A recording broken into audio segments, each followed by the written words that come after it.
What you need to recognize here is if the companies that I have in mind are like large multinational corporates. Yeah. Their IT systems inherently are not only about logistics, they're also about product carbon footprints, about understanding other waste management processes.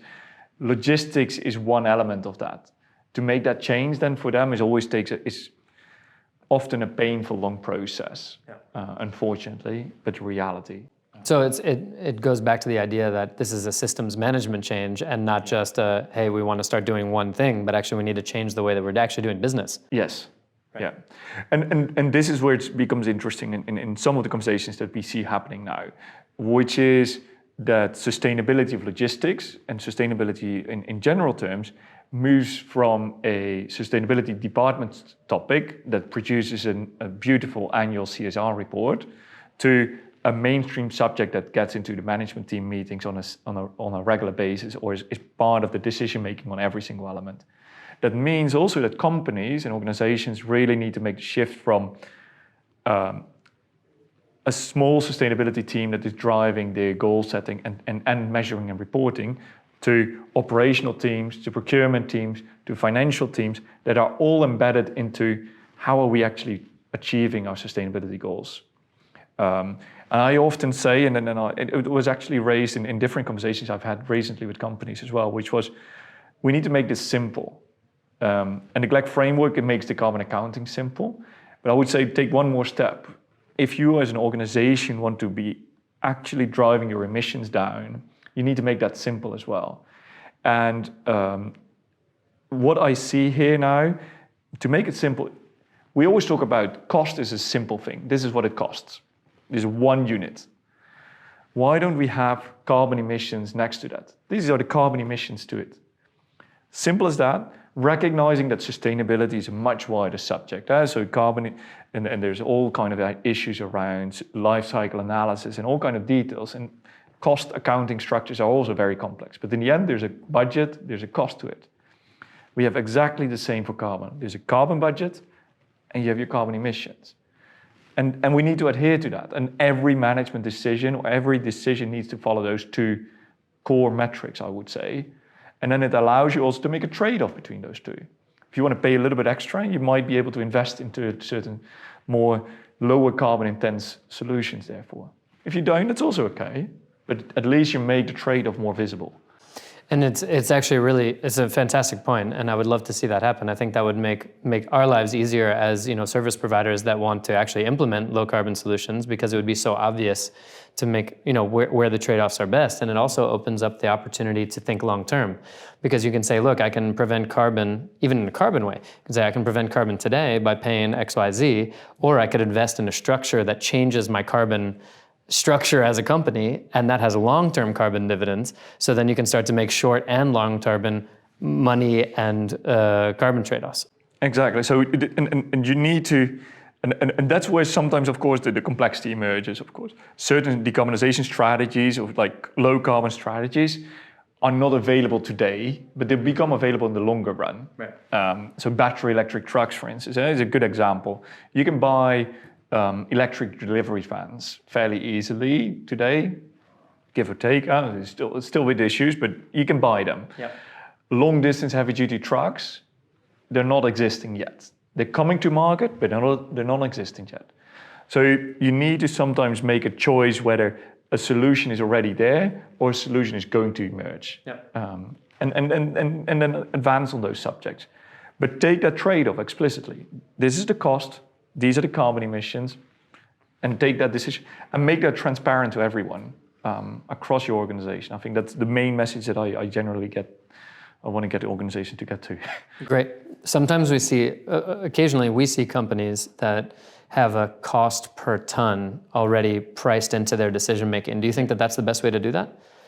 I would say so. It's at least it creates sometimes allows also the carbon to be costed. Right. So it makes it more visible because everyone can relate to the costs, especially in the European markets where, of course, the European trading scheme is kicking in as well. So you will pay for carbon, and it just makes sometimes decisions easier, so to say. It also allows you sometimes to make trade-offs between carbon that exists in logistics emissions vis-a-vis, for instance, production facilities or other sectors that you as a company may be operating in. Right. Yeah. So generally, I would support that. One thing which I'd love to add, which is on the context, which is probably we touched upon that very briefly, which is the need to show leadership here as well. And I've seen now, so it's making visible the emissions, so creating that transparency in cost and carbon. But now it also needs to be embedded within everyone in the organization. So you need to make that visible within every decision you do, but now you need to hold also people accountable to it. And how often is it that actually management and senior management in organizations also have carbon targets in their performance reviews? Because what I notice quite often is that companies have set good targets. They've set a target in line with science-based targets today. They say, okay, we reduce our emissions by 50%, 40% by 2030, and we get net zero by 2040 or 2050, subject to their industry. But how often I see as well is this actually translated into individual targets that the board of directors are being held accountable for, as well as senior management, and potentially middle management as well. And I'd love to see organizations that actually make that transition. I've seen a few that are trying to do this, because then it becomes real as well, also almost on a personal level. Because what I noticed and which is interesting here, and that's why I want to stress that, decarbonization of logistics and decarbonization of supply chains comes down to people in the end. Sustainability departments are not 50 people. There are few people that are making those decisions on behalf of a bigger company that need to work within their company spaces. But these few people matter. If we can hold then also management individually, also feel the responsibility there to make that visible. So it's about people that are also recognized and rewarded, or to some extent punished if they don't, but in general terms being rewarded for good behavior in terms of decarbonization.